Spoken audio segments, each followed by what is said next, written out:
Welcome new tutorial of the series data mining concepts and techniques.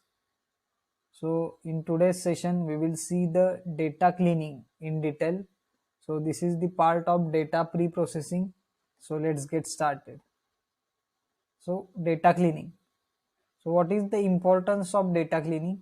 Data cleaning is one of the three biggest problems in data warehousing.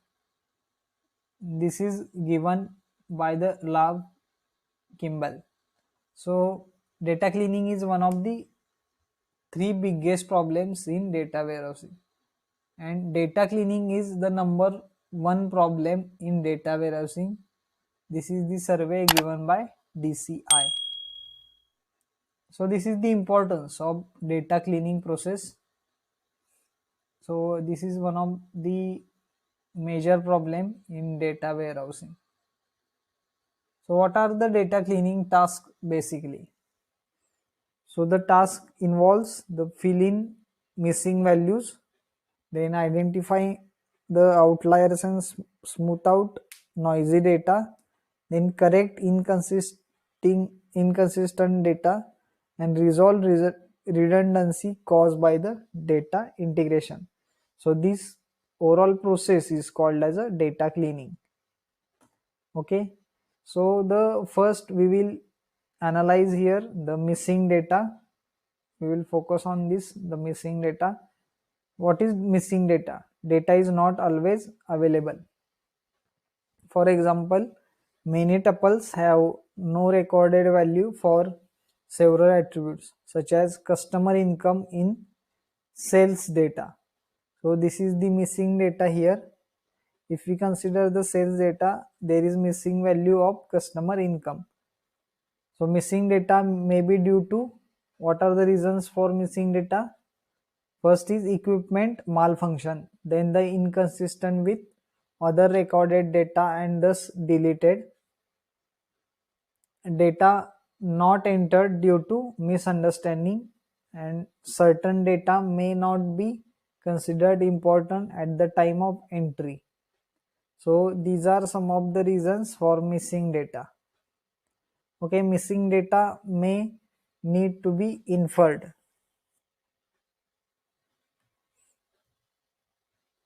The customer data example is given here where there is a missing data.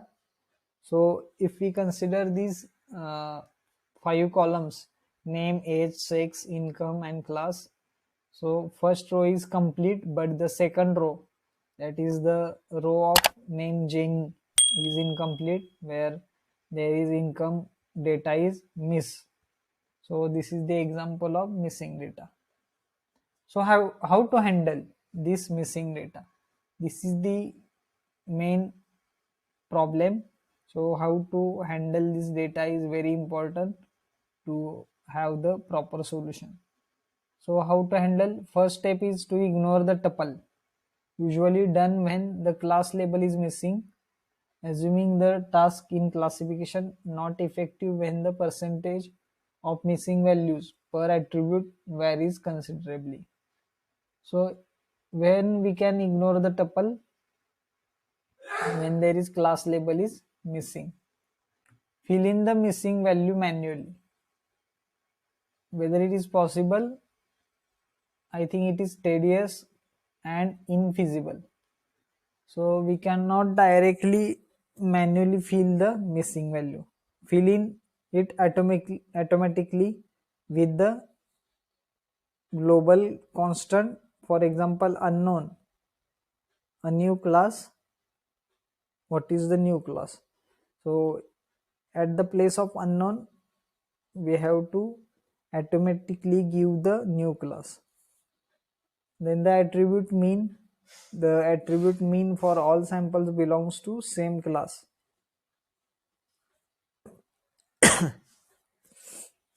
If that samples belongs to the same class, then the attribute mean will be the same for that same class. This is the smarter way.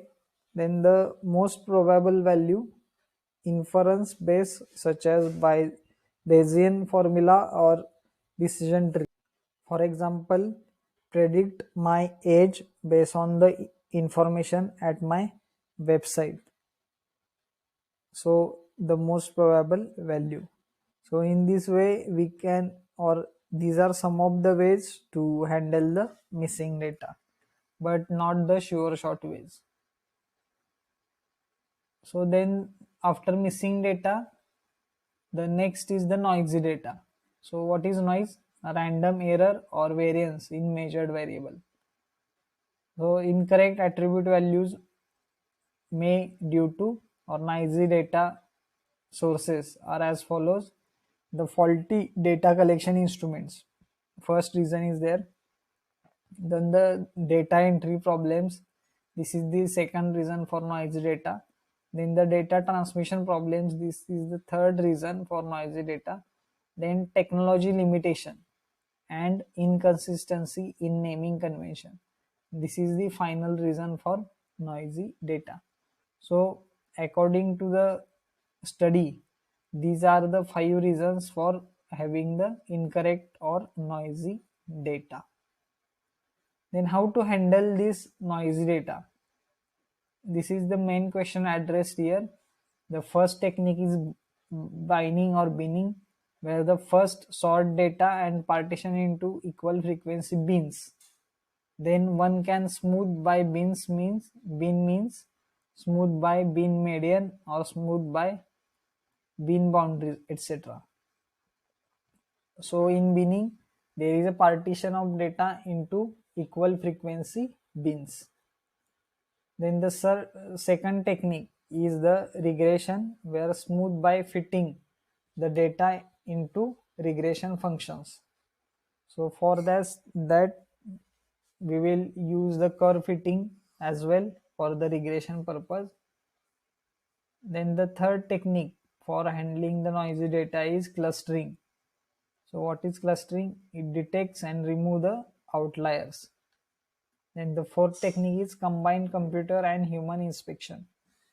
So how we can do this? By detecting suspicious values and check by human. For example, deal with possible outliers.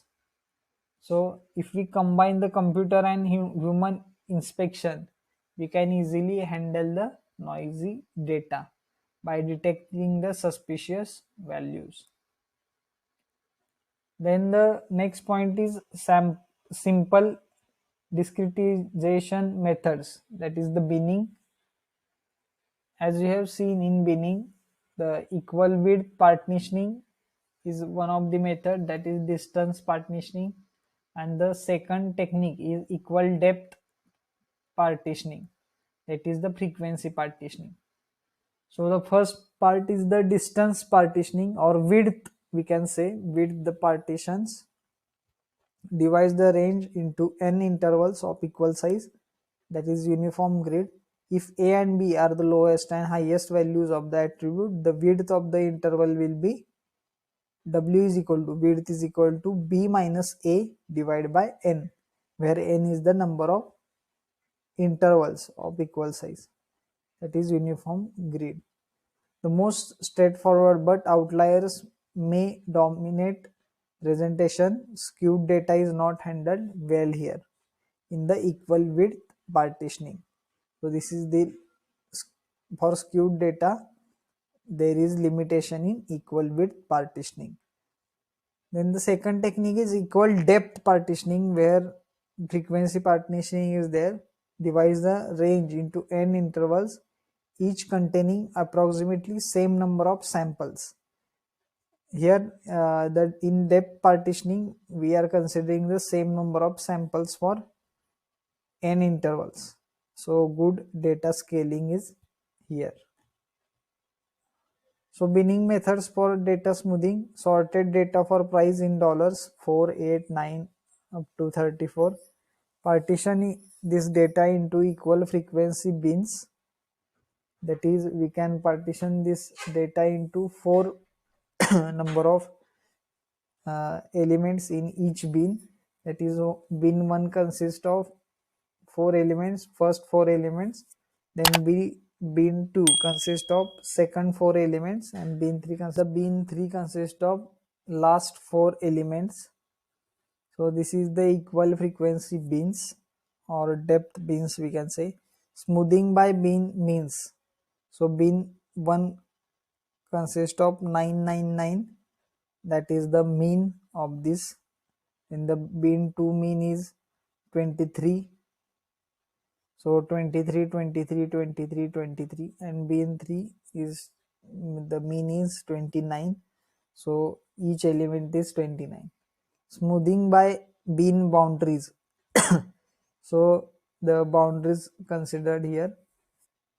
So bin 1 is 4, 4, 4, 15. Then bin 2 is 21, 21, 25, 25.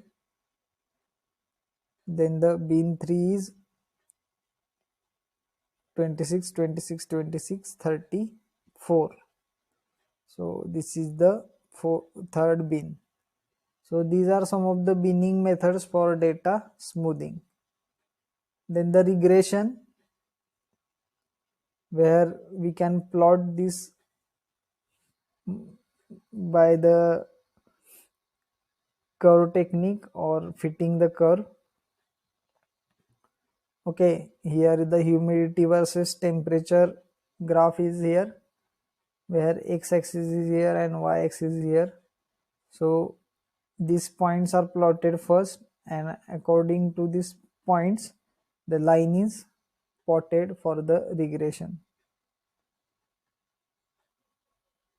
where y is equal to x plus 1. So according to the regression, the next values will be considered or predicted.